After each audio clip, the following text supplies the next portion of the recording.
nobody's in charge. Not the IMF, the Pope, the Communist Party, the Jews. No. Nobody has their finger on what's going on. So then why hope? Isn't it just a runaway train out of control? I don't think so. I think the out-of-controlness is the most hopeful thing about it. After all, whose control is it out of?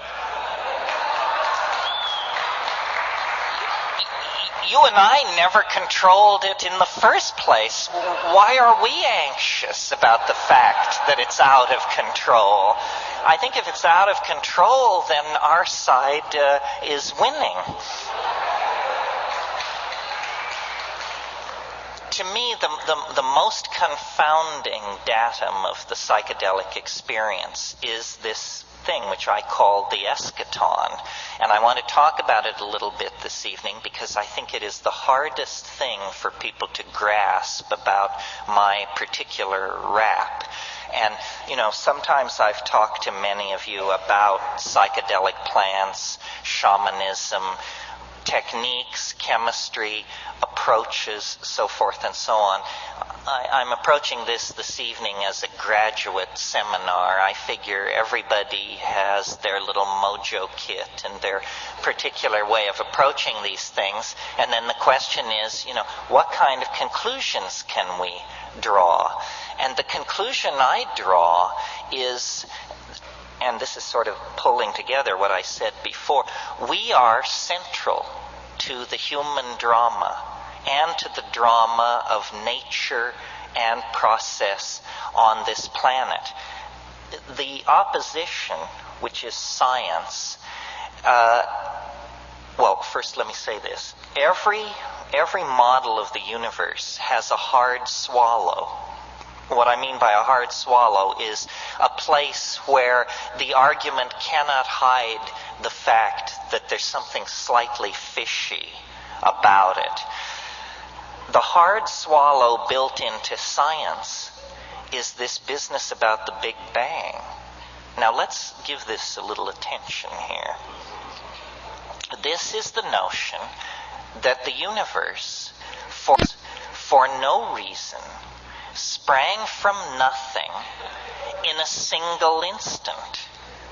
Well, now before we dissect this notice that this is the limit test for credulity. Whether you believe this or not, notice that it is not possible to conceive of something more unlikely or less likely to be believed. I mean, I defy anyone. It's just the limit case for unlikelihood that the universe would spring from nothing in a single instant for no reason. I mean, if you believe that, my family has a bridge across the Hudson River that will give you a lease option for $5. It makes no sense. It is, in fact, no different than saying, and God said, let there be light. And what the philosophers of science are saying is, give us one free miracle, and we will roll from that point forward, from the birth of time to the crack of doom. Just one free miracle. And then it will all unravel according to natural law and these bizarre equations which nobody can understand but which are so holy in this enterprise. Well, I say then, if science gets one free miracle, then everybody gets one free miracle. And I perceive that it is true when you build these large-scale cosmogonic theories that you have to have a kind of an umbilical cord or a point to start from that is different from all other points in the system. So if we have to have a singularity in our modeling of what reality is, let's make it as modest and as unlikely a singularity as possible. The singularity that arises for no reason in absolutely empty space instantly is the least likely of all singularities. Doesn't it seem more likely, if we have to have a singularity, that it occurs in a domain with a rich history, with many causal streams feeding into the situation that nurtures the complexity? In other words, to put it simply, if you have to have a singularity, doesn't it make more sense to put it at the end of a cosmogonic process than at the beginning? And I think this is the great breakthrough of psychedelics and shamanism, that science got it absolutely wrong. The universe didn't begin in a singularity. Who knows how the universe began, or would even presume to judge? But the universe ends in a singularity. It has been growing more singular, more complex, more unique, more novel every passing moment since it burst into existence. And if that's true, then we represent a kind of concrescence of universal intent. We're not mere spectators, or a cosmic accident, or some sideshow, or the Greek chorus to the main event. The human experience is the main event. The coordination of perception, of hope, of dream, of vision that occurs inside the human heart-mind-body interface is the most complex phenomenon in the universe.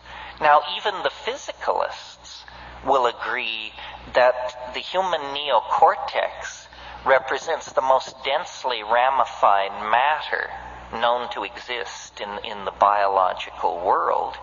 And you don't have to be a rocket scientist to see that human society, human history, human art, human literature represent things for which there is no analog in the world of wasps, groundhogs, killer whales, and so forth and so on. In our species, complexity has turned inward upon itself, and in our species, time has accelerated. Time has left the gentle ebb and flow of gene transfer and adaptation that characterizes biological evolution, and instead historical time is generated. And so I believe that science and its reluctance to deal with the psychedelic experience, and the way in which science has used then law to suppress its rival, in this case, arises out of a profound discomfort on the part of science about this future state of complexification that is clearly the grail, the dwell point, the end point of the human historical process. No one of us, I think, can imagine that history could go on for another 1,000 years. I mean, what would it look like? At the current rate of population growth, spread of epidemic disease, rate of invention, connectivity, depletion of resources, the atmosphere, it is impossible to conceive of another 1,000 years of human history. History then is ending.